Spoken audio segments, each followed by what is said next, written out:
everyone, welcome to my YouTube channel. This is the part number 3 of chapter number 5, Jain religion and Buddhist religion of class 11th. In the previous part, we saw till the Jain Dharma books and statues. Now in this part, we are going to cover the special contribution of Jain religion to Indian culture. मतलब कि जो Jain religion है उसने Indian culture को कौन सी वो चीज़ें दी हैं, उसने क्या कंट्रीब्यूशन किया है टुवर्ड्स इंडियन कल्चर। हम सब जानते हैं कि इंडिया का कल्चर बहुत ही वाइड है, बहुत बड़ा है और बहुत यूनिक है। तो इसमें जैन धर्म का क्या कंट्रीब्यूशन है, उसने क्या यूनिकनेस डाली है, उसने क्या क्या हमें वर्क्स दिए हैं, क्या क्या ऐसी चीज़ें हैं जो जैन धर्म ने हमें दी हैं, उसके बारे में हम इस पार्ट में हम स्टडी करेंगे। So first one is field of literature. मतलब कि लिटरेचर की फील्ड में उन्होंने क्या कंट्रीब्यूशन दिया है, यानी कि कोई वर्क्स लिखे होंगे, ठीक है, कोई बुक्स लिखी होंगी, तो उसके बारे में हम स्टडी करेंगे। Mahavir Swami and his predecessors Tirthankara had only practiced oral preachings, but their principal disciples had compiled the preaching of Mahavir Swami and preserved it carefully. The ancient literature of Jain religion is distributed in 14 parvas and 12 angs, which include the rules and ideas for the monks and nuns and the Jain followers. यानी कि जो महावीर स्वामी थे और उनके predecessors तीर्थंकरास थे, उन्होंने बस oral preachings की है। मतलब कि वो सिर्फ ओरली सब नॉलेज ट्रांसमिट करते थे, पर जो उनके बाद उनके डिसाइपल्स आए, जो उनके शिष्य आए बाकी के, उन्होंने उनकी प्रीचिंग्स को, यानी कि उनके जो लेसन्स जो वो सिखाते थे, समझाते थे, उसको प्रिजर्व करना शुरू कर दिया। और एशियन लिटरेचर जो जैन रिलीजन का है वो 14 पर्वस और 12 अंग्स में डिवाइडेड है, जिसमें कि रूल्स लिखे हुए हैं, ideals for the Monks and nuns and Jain followers. यानी कि जो मॉन्क्स और नन्स होते हैं उनको क्या करना चाहिए, जो जैन रिलीजन के फॉलोअर्स हैं, जो लोग जैन रिलीजन के अंडर आते हैं या जो लोग जैन रिलीजन को फॉलो करते हैं, उनको क्या करना चाहिए, उसके बारे में लिखा है।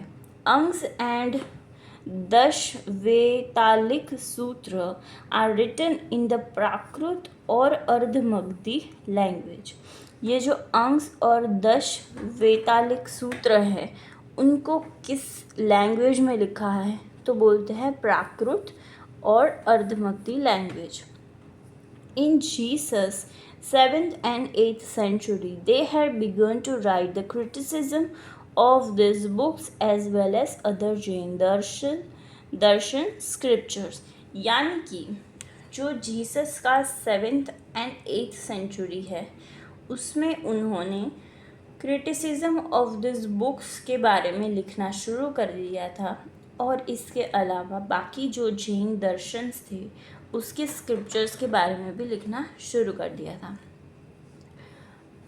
बृहद Katha written by Gunadhya, Harivansha Purana written by Jain Suri Jinasena, Vasudeva Hindi written by Sangha Dasagani are very famous books. तो ये 2 लाइंस आपके लिए बहुत इम्पॉर्टेंट है, इसको MCQ में पूछ सकते हैं, तो आप याद रखना कि बृहद कथा को गुणाध्याय ने लिखा है, हरिवंश पुराण को लिखा है जैन सूरी जिनसेन ने, वासुदेव हिंदी को लिखा है संघ दर्शगनी ने। तो ये सारी बुक्स जो है वो बहुत फेमस है जैन रिलीजन की। Besides this the grammar book सिद्ध हेम शब्दानुशासन written in the Prakrit language by Hemchandracharya of Gujarat, nicknamed as Kalikal Sarvagna, as well as Mahakavya, great poem explaining the rules of grammar, named द्रयाचार्य are famous. यानी कि जो गुजरात के हेमचंद्राचार्य हैं, उन्होंने सिद्ध हेम शब्दानुशासन को लिखा है। और कालिकाल सर्वज्ञ एज वेल एज महाकाव्य मतलब great poems explaining rules of grammar named Dvyashraya, उसमें रूल्स ऑफ ग्रामर के बारे में लिखा है, यानी कि ग्रामर के रूल्स कैसे होते हैं, क्या होते हैं। In Gujarat, the state secretary of Waghela dynasty, Vastupal Tejpal, was an able literary personality. वो एक एबल लिटरेरी पर्सनालिटी था। कौन? Vastupal Tejpal. The great poem Kirti Kaumudi written by poet Someshwar is very famous. ये भी बहुत फेमस पोएम है कीर्ति कौमुदी। The handwritten copies of ancient books by the Jain monks in Patan city of Gujarat as are well preserved. यानी कि जो hand books है, जो hand copies हैं एशियन बुक्स की, जिनको जैन मॉन्क्स ने लिखा है, उसको पाटन सिटी ऑफ गुजरात में प्रिजर्व करके रखा है, संभाल कर रखा है। The Jain writers have contributed a great deal in the development of regional languages by writing in Kannada. उन्होंने रीजनल लैंग्वेज को भी बहुत डेवलप किया है by writing in the regional languages like Kannada, Tamil, Telugu, Gujarati, Rajasthani, etc. along with Sanskrit and Prakrit language. The construction of some parts of famous books, Kural, of Tamil language was done by Jains. From the point of view of language, the Prakrit language and the distorted language of Jain religion is a link between the modern Indian languages and the ancient Sanskrit language.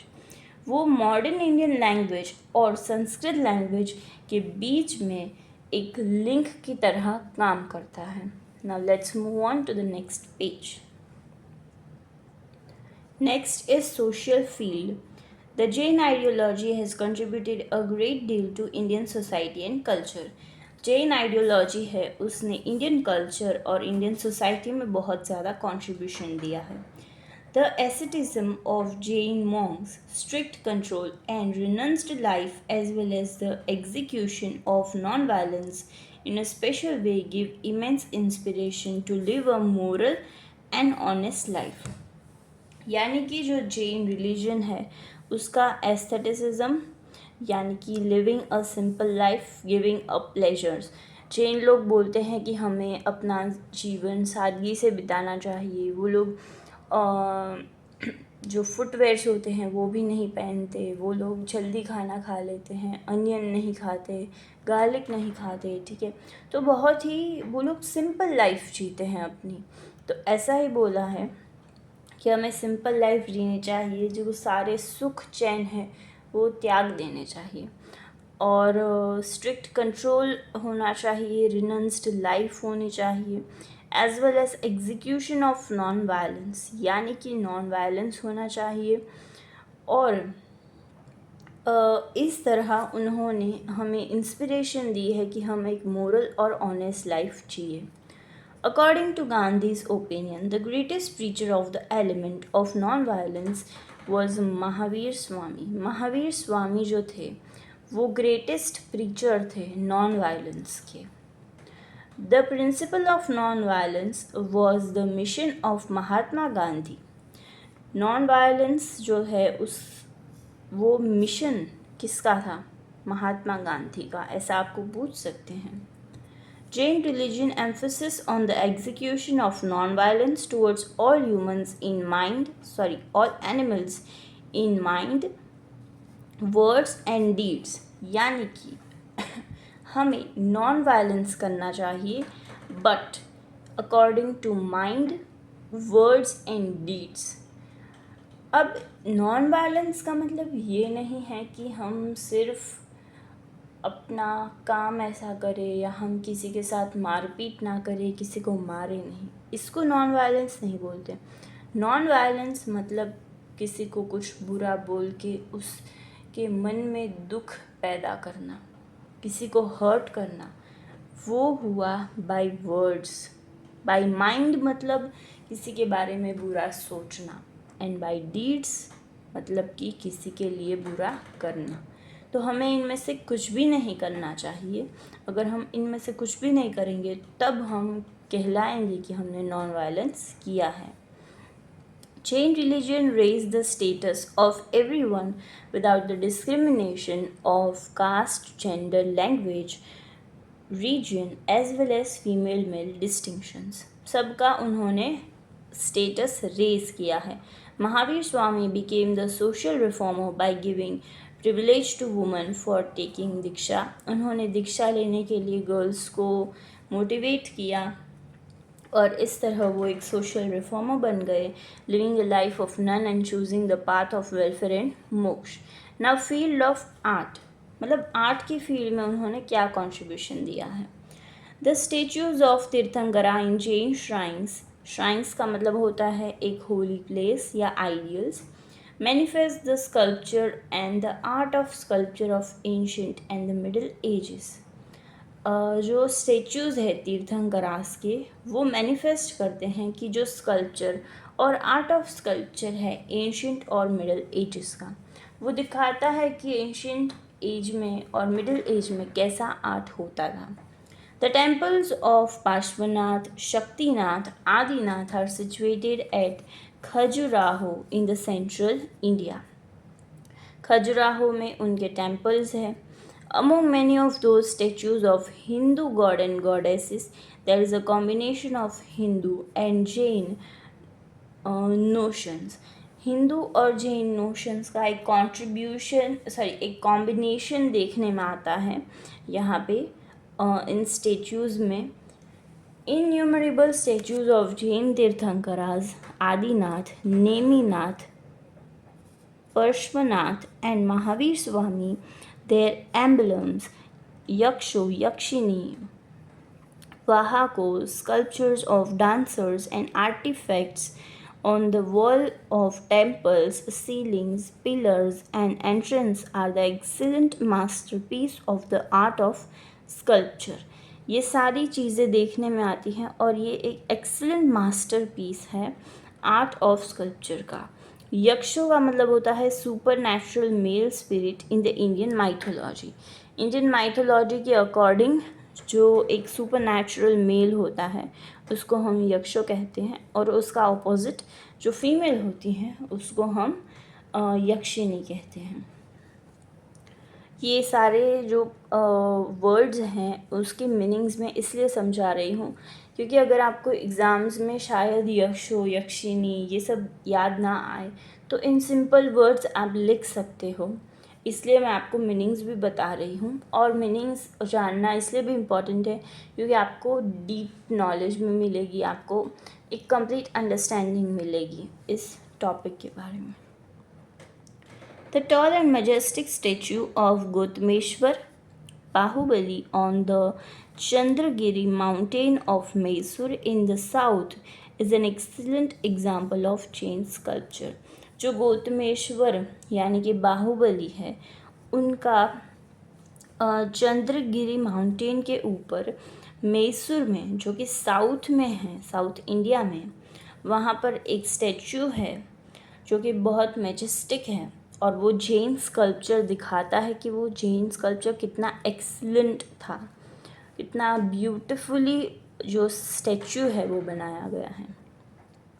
35 caves carved out in the hills of Udaygiri and Khandagiri of Puri district of Orissa by King Kharvela manifest the beauty of art of sculpture and architecture, and among them Rani cave and Ganesh cave are enchanting। 35 caves बनाई गई है hills of Udayagiri में, Khandagiri of पूरी district of Orissa में। ये भी point बहुत important है, आपको किसी भी एमसीक्यू में या इवन शॉर्ट मार्क्स में भी आ सकता है, शॉर्ट क्वेश्चंस में। In the western India among the Jain caves of Ellora the 2-storied cave named Indra सभा इज़ फेमस। 2-storied की ये बिल्डिंग है, केव है जो कि जिसका नाम है इंद्र सभा, जो बहुत फेमस है। In middle ages the Jain temples in Palitana, Girnar Mountain, shrines of Kumbharia in Gujarat, and Jain shrines of Delwada on Mount Abu and Ranakpur are the excellent pieces of sculpture and architecture. ये भी कहीं और examples दिए हैं जो आप read करिए. The shrines of Delwada on Mount Abu, peaks of temple of Vimal Sahi, built by Jain minister of Gujarat, Vimal Shah, and Lunav Sahi, built by Vastupal, look like a peak of Khajuraho temple. यानी कि वो Khajuraho temple की तरह थोड़ा बहुत दिखता है. Ceilings made of marble and the minute are attractive sculpture on the columns is famous in the world. जो सीलिंग्स है जो कि मार्बल की बनी हुई है and the minute attractive sculptures on the columns is famous in the whole world. यानी कि ये जो जैन रिलीजन का जो स्कल्पचर है वो पूरे वर्ल्ड वाइड फेमस है. This sculpture is a unique and unforgettable heritage and an invaluable gift to Indian culture. ये एक invaluable gift है, अमूल्य गिफ्ट, यानी कि जिसका कोई मूल्य ही नहीं. Like sculpture and architecture, art of drawing is manifested on the ceilings and walls of Jain shrines.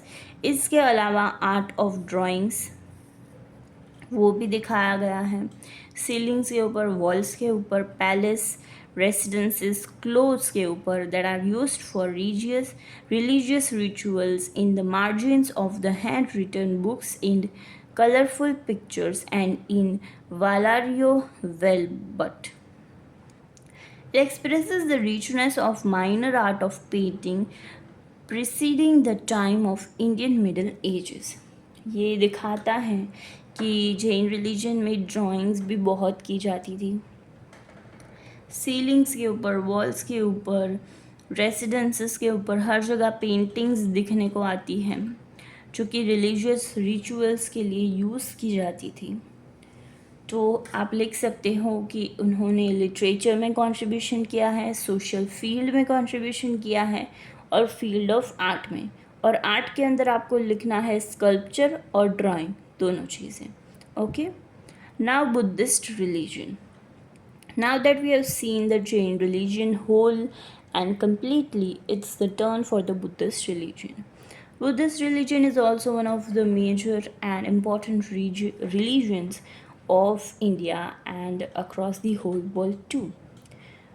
So, Buddhist religion जो है वो स्टार्ट हुआ था बाय गौतम बुद्धा. तो यहाँ पर भी हम गौतम बुद्धा से ही स्टार्ट करेंगे और फिर उसके बारे में सब जानेंगे कि बुद्धिस्ट रिलीजन में क्या होता है. Now life of Gautam Buddha. Gautam Buddha was born in 566 BC in Kapilavastu Nagar of Nepal near Lumbini forest. उनका जन्म कहाँ पर हुआ था? कपिलवस्तु नगर में, जो कि नेपाल में है, नियर लुम्बिनी फॉरेस्ट. और कौन से ईयर में? 566 BC. His birth name was Siddharth. उनका नाम सिद्धार्थ पड़ा था. And family name was Gautam. और फैमिली में सब लोग प्यार से उन्हें गौतम बोलते थे. His father was a leader of Kshatriya caste named Shuddhodhan शक्य. उनके फादर जो क्षत्रिय कास्ट है उनके एक लीडर थे और उनकी mother Maya Devi was a princess of Devadhvana. Maya Devi. His childhood and youth were bestowed, यानी कि gave something as a gift and honor, with fondness and richness. उनके जो चाइल्डहुड थे उनमें फॉन्डनेस थी, रिचनेस थी. He was married to a princess named यशोधारा at the age of 16. उनकी शादी हो गई 16 साल की एज पे यशोधारा के साथ, जो कि एक प्रिंसेस थी. His son's name was Rahul. Since the time he saw a sick man, an old man and a corpse यानी कि dead body and a monk. He felt their sufferings. उन्होंने उनकी sufferings को महसूस किया कि ये लोग कितना सफ़र कर रहे हैं, कितना इनके लाइफ में स्ट्रगल है, वो इन्होंने महसूस किया. Old age and death were bondages. Among all, he experienced that only the life of monk could give liberation. और उन्हें लगा कि एक संत का जीवन, एक monk का जीवन ही उन्हें liberation दे सकता है. This cycle of rebirth can be liberated only by living the life of monk. साधु संत बन के ही हम जो है ये मायावी से दूर जा सकते हैं, उससे निकल सकते हैं. Since then, in order to free human race from the bondage, he renounced samsara. और उन्होंने संसार का त्याग कर दिया. In history, this event is known as Mahabhinishkraman. Thereafter, for about 6 years, Gautam undertook strict penance ordered by gurus, yatis, and tapasvis. Despite it, when he did not receive true message for the liberation of mankind, he sat under a peepal tree in Bodhi Gaya with a pledge that even if his body, यानी कि उन्होंने फिर 6 सालों के लिए strict penance किया, strict meditation किया under the guidance of gurus, yatis and tapasvi, but फिर भी उनको लिबरेशन नहीं मिला. तो वो एक पीपल के पेड़ के नीचे बैठ गए बोधि गाया में और उन्होंने एक प्लेज किया, एक सीरियस प्रॉमिस किया. क्या प्रॉमिस किया? Let us see on the next page. Would be destroyed, he would not get up from the asan till he received true and complete enlightenment bodha. यानी कि उनकी बॉडी चाहे destroy भी हो जाए फिर भी वो ये आसन छोड़ के कहीं नहीं जाएंगे तब तक जब तक उनको एनलाइटमेंट नहीं मिलता. Ultimately on the full moon day of the month of Vaishak, he received enlightenment in the shadow of Bodhi tree and he became Buddha. Bodhi tree के नीचे उनको एनलाइटमेंट मिला, इसलिए उनका नाम पड़ा बुद्धा. ये भी एक इम्पॉर्टेंट पॉइंट है, ये भी आपको आ सकता है. Since his family name was Gautam, he was called Gautam Buddha. In the Buddhist literature he is also addressed by the words Tathagata and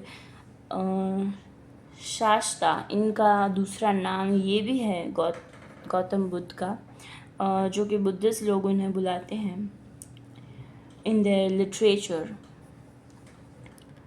While preaching and propagating Buddhist religion, he expired at the age of 80 in 486 BC in the Kushinagar, the capital of Malagana state.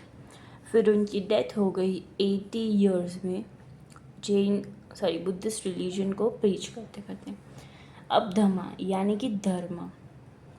Buddha showed having received bodhatva in order to give the knowledge and education of truth to the people, the mark or path which is called dhamma. Dhamma is a way of living a spiritual life. यानी कि धम्मा का मतलब होता है कैसे अपनी spiritual life जिए, और उन्होंने धर्म का पाथ हमें दिखाया है कि धर्म का रास्ता कैसा होता है. Buddha himself told that whatever is helpful in the spiritual development of a person is dhamma, such as शील, समाधि, डोनेशन, प्रज्ञा etc. यानी कि उन्होंने कहा कि कुछ भी अगर हमारा स्पिरिचुअल डेवलपमेंट कर रहा है, जैसे कि शील, समाधि, डोनेशन या प्रज्ञा, तो वो सभी चीज़ें जो हैं वो इसमें इंक्लूडेड होती हैं. और उन सभी चीज़ों को हम धर्म बोल सकते हैं. Principles of Buddhist religion. First of all, Buddha gave his preaching to 5 monks. सबसे पहले उन्होंने सिर्फ 5 मॉन्क्स को अपनी प्रीचिंग्स दी, which is known in the Buddhist religion as Dharma Chakra. Pravartanam mantra. Buddha gave very easy and simple message to get liberated from the suffering of संसारा. उन्होंने बहुत इजी और सिंपल मैसेज दिया है कि कैसे हम संसारा से लिबरेट हो सकते हैं, उसकी सफरिंग से लिबरेट हो सकते हैं. According to his opinion, there are 4 Arya truth. Only by following them man can achieve the path of nirvana, यानी कि salvation. 4 आर्य ट्रूथ है, यानी कि 4 सच्चाई है. तो हम अगर ये सब अचीव कर लें तो हम पाथ ऑफ निर्वाणा जो है वो अचीव कर सकते हैं. द 4 आर्य सत्य explained by Buddha are known as principle of Buddhist religion. Sansara is full of suffering. Desire is the cause of suffering. Destruction of suffering is living of desire. Desire can be ended by adopting अष्टांगिक. यानी कि संसार पूरा suffering से भरा हुआ है. संसार के अंदर बहुत दुख है. हमें दुख है कि हमें अच्छे मार्क्स नहीं आ रहे, हमें दुख है कि हमसे कोई आगे बढ़ रहा है, हम कंपैरिजन करते हैं, हमें प्यार चाहिए, हमें प्यार नहीं मिल रहा, हमें पैसे चाहिए, हम पैसे के बारे में रोते रहते हैं. तो संसार पूरा सफरिंग से भरा हुआ है, उसमें बहुत सफरिंग्स है. Desire is the cause of suffering. पर ये सफरिंग क्यों आती है? क्योंकि हमें डिज़ायर है, हमें इच्छा है कि ये चीज़ें हो. अगर हमें डिज़ायर ही नहीं है कि हमें अच्छे मार्क्स आए, अगर हम उस चीज़ की परवाह ही नहीं करते, तो जब हमें बुरे मार्क्स आएंगे, जब हम फेल हो जाएंगे, तब हमें कोई दुख नहीं होगा, तब हमें कोई सफरिंग नहीं होगी. जब हम ये सोचेंगे कि ज़्यादा पैसे होना ज़रूरी नहीं है, मुझे ज़्यादा पैसे नहीं चाहिए, तो डिज़ायर ही नहीं है अपने मन में. तो डिज़ायर नहीं है, तो जब पैसे नहीं होंगे तब सफरिंग नहीं होगी. तो वही कह रहे हैं कि डिज़ायर जो है वही कॉज है हमारी सफरिंग का. Destruction of suffering is living of desire. अब अगर हमें ये सफरिंग छोड़नी है, यानी कि सफ़र होना बंद करना है, इसने वो कहा, इसने ये कहा, तो हम बोलते हैं ना let it be, let it go. तो वही कह रहे हैं कि डिज़ायर्स को छोड़ दो. और डिज़ायर्स को छोड़ना कैसे हम कर सकते हैं? बाय अडॉप्टिंग अष्टांगिक, यानी कि अष्टांगिक को फॉलो करके. अष्टांगिक मार्ग मीन्स राइट सीइंग, सही चीज़ें देखना, राइट रेजोल्यूशन, राइट स्पीच, अच्छा बोलना या फिर सही बोलना, राइट एक्शन, सही काम करना, राइट अर्निंग, सही तरह से कमाना, कोई गलत रास्ते से कमाना नहीं, right exercise, write memory. Right चीज़ें आप याद रखो ना. आप क्यों बुरी चीज़ें याद रख रहे हो? आप क्यों ख़राब जो चीज़ें अपनी लाइफ में हुई है उसको याद कर रहे हो? आप अच्छी चीज़ें याद रखो. राइट समाधि. Like Chaturved, he showed the path of suffering people of getting rid of suffering. उन्होंने दिखाया कि कैसे हम सफरिंग से दूर हो सकते हैं. Along with the conduct of truth and non-violence, concentration, wellness and alertness, one must learn to walk on the path. यानी कि हम सत्य से, ट्रुथ से, नॉन वायलेंस से, कंसंट्रेशन, वेलनेस और अलर्टनेस से लर्न कर सकते हैं कि इस पाथ पे हम कैसे चलें. अब हमने सोच तो लिया कि हम अच्छी बातें सोचेंगे, अच्छी स्पीच करेंगे, अच्छी मेमोरी रखेंगे, पर इसको करना इतना आसान नहीं है. और वो भी अभी के टाइम में, अभी के मॉडर्न ज़माने में तो बिल्कुल नहीं है. पर अगर हम ये सारी चीज़ें करेंगे तो हम इस पाथ पे चल सकते हैं. This Ashtangic Marg is also called Madhya Marg because it is a part which is between extreme extravagance and complete giving up. इसको मध्य मार्ग भी बोलते हैं क्योंकि इसका मतलब ये भी नहीं है कि संसार को पूरा छोड़ दो या फिर आप पूरे ही संसार में पड़े रहो. उसके भोग विलास में आप पड़े रहो। तो ये एक बीच का रास्ता है जो कि सबसे आसान है हमारे लिए। Man by his actions only could achieve liberation from the suffering of samsara or a status of nirvana. एक इंसान अपनी एक्शंस से ही अचीव कर सकता है लिबरेशंस को from the sufferings of samsara और a status of nirvana. Let us keep till this.